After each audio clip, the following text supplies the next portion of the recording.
ඔබතුමාට මිනිත්තු 5ක් තිබුණා මම මිනිත්තු 7ක් දෙනවා. බොහොම ස්තුතියි. ඔමගේ හැමදාම හිටියලා කිසි ප්‍රශ්නයක් නැහැ නේ පුටුවත් මමත් තමක. මම අගය කරනවා ඔබතුමාට.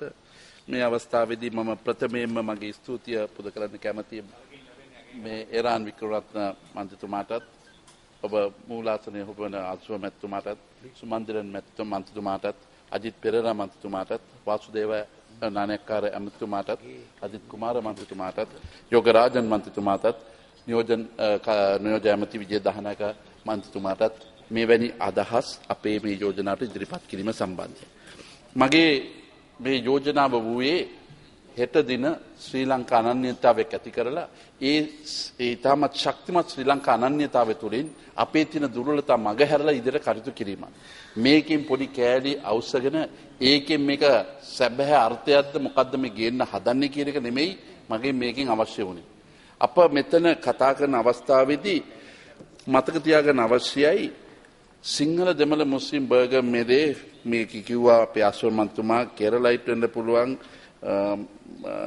වෙනින් නොඑක් දේවල් කිව්වා ඒ වගේම ප්‍රදේශ කේරළ ආන්ධ්‍ර ප්‍රදේශයේ කට්ටිය මෝහන් කට්ටිය කියලා තිබ්බා ඊට පස්සේ කොළඹ උතුරට මේ යන විදිහට චීන අයත් කියන්න පුළුවන් මොකද චීන එනවා දැන් හැම පැත්තෙම දැන් බෝට් වලිනුත් ලංකාවට එනවා ඉතින් චීන ගැනත් කියන්න වේවි ඉතින් ඒ සම්බන්ධයෙන් මට කියන්න අවශ්‍ය වන්නේ හෙට දින රජ කරන තරුණයන් මේ මෙතනට ඇවිල්ලා තියෙනවා මම අගය කරන කුඩා දූ දරුවන් ඒගොල්ලන්ගේ අනාගතය සුරක්ෂිත කිරීමට අප කවුරුත් අපේ ආගමික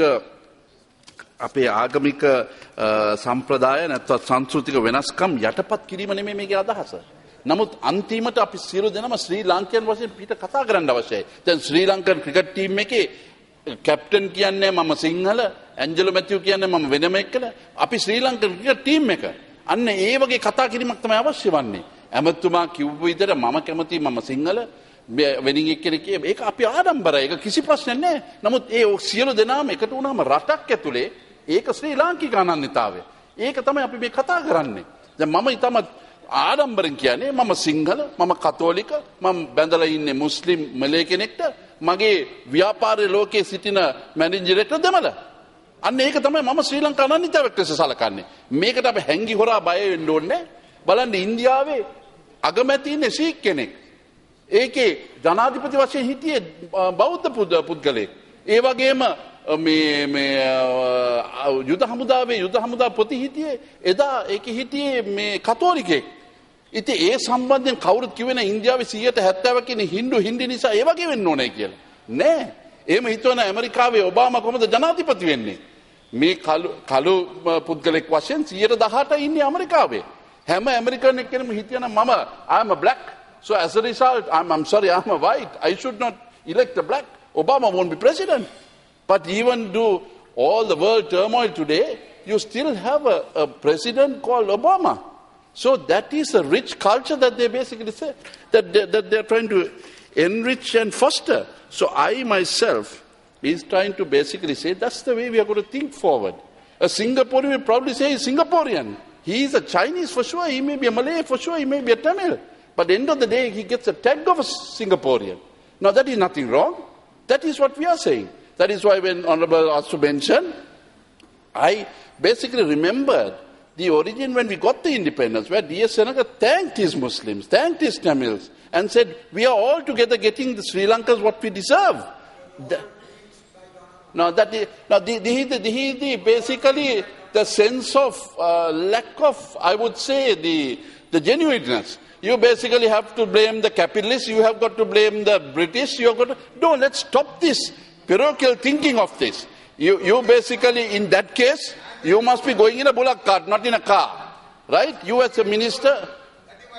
No, that is not. No, that is the very sadness of all of us. We are trying to break the shackles of that. All I basically say is that absence of war is not peace. And you cannot bring solidarity obtaining this at gunpoint. You cannot try to legislate this and bring peace. All you got to do is that this should come to the hearts and the minds of the people. Now this is where you have got to say we are accommodative Sri Lankans. Today you are talking, today Muslim businessmen can't do business in Colombo. The Tamil businessmen can't do business in Tamil in the way they want. You are saying so. You go to the port, you go to the customs. I'm challenging you. Okay, I'm saying I don't want to bring this as a matter, but all I'm saying is, why did Muslim Congress in 1986 form as Muslim Congress? Why is Islam parties there in this country? We don't need it. You have got to have the strong Sri Lanka Freedom Party is a party that is there to cover everybody. United National Party is there to cover everybody. Lanka Samasamaja Party or a Communist Party. You don't need to have Jatika Helorumia saying only one lot. This is what I say which is wrong. So all I want to do is, I want to bring the collective, the strengths of Sri Lankan social fabric. I once upon re-echo the main thing. The industriousness of the Tamils, the business acumen of the Muslims, and the large-heartedness of the Sinhalese put together make a Sri Lankan identity. And the flamboyance of the Malays. And the flamboyance of the Malays. The flamboyance of the Malays, and I don't know what else of the Chinese, but whatever. You've got to ensure that we maintain this. So all I could basically say is that the strong Sri Lankan identity is very essential. Whether I strongly believe you don't need it in the passport, you don't need it in the identity card, you don't need anywhere. But all you've got to do is that when a Tamil person goes to a particular place, he must be regarded as that. When a Sinhalese goes to a particular place, he must be regarded the same way. So, linked language, as he said, why not? Anybody can ask in English, give it. So, the lack of it is not that we are not short of it, it's just not we are strong enough to do that. No conviction, no courage. That is the difference. J.R. Jayawardena, when he brought the 13th Amendment in, what did he say?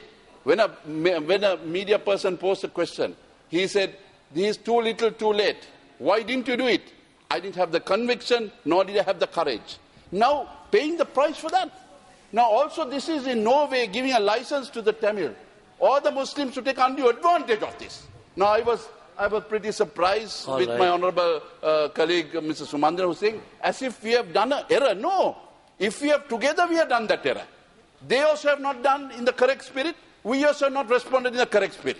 That is what is important. We have not given this for anybody's sympathy. That is not the case. We have got to extract that and ensure that we together protect the Sri Lankans all together. We have all messed up. And if that is the case, we have all got together to rectify the error. Yeah. And this is not pointed at one particular government, but all government. But not let us postpone this for tomorrow. What has got to be done today needs to be done today. And that is what is expected of this resolution. So you mentioned that this goes into consultative committee. I think it's going to be a waste of time. If you can have a special select committee on this and finish it off. Now there is a select committee for ethnic issue. There is a select committee for Sri Lankan identity. There is a select committee for parliamentary privileges on the future constitution. All this is only time exercise. Now I was very happy when Mr. Honourable Eran Wickramatunge mentioned of one thing. LLRC was something put forward by the government, a very independent committee, which scheduled many of the things that they have come forward. Now they, in that particular one, said independent commissions are the most important thing to denationalize or depoliticize all major, just 1 minute, to all these issues. So let's bring that as a starter. Then the other one is ensure that you implement the LLRC conditions. No, that is not what I'm saying. This is what the government appointed a committee, appoint that if that can rectify, ameliorate the problems that are there. Now, this is not to be exploited by anybody or any community or any race, but only to bring the strong Sri Lankan identity together. So I hope the collective wisdom of this House brings my motion into play and take this forward and ensure that we have a strong Sri Lankan identity. We have bury all the past and have a truth reconciliation committee and put it there and finish it off and move forward to a better tomorrow. Thank you very much, and I look forward to everybody's support. I hope there's a time limit on this one, Honourable Minister. Yeah. You mentioned a consultative committee. Can you mention a consultative committee with 3 months and finish it off? You can settle with him outside. No, conclude. We do there. You can discuss and consider the matter, then we have to report it to Parliament as a matter of the consultative committee recommendation. Yeah, now that is important. Even in court with reports, but nothing happens. Thank you. Across the line, 2 minutes, 3 minutes. Okay. Private members' motion.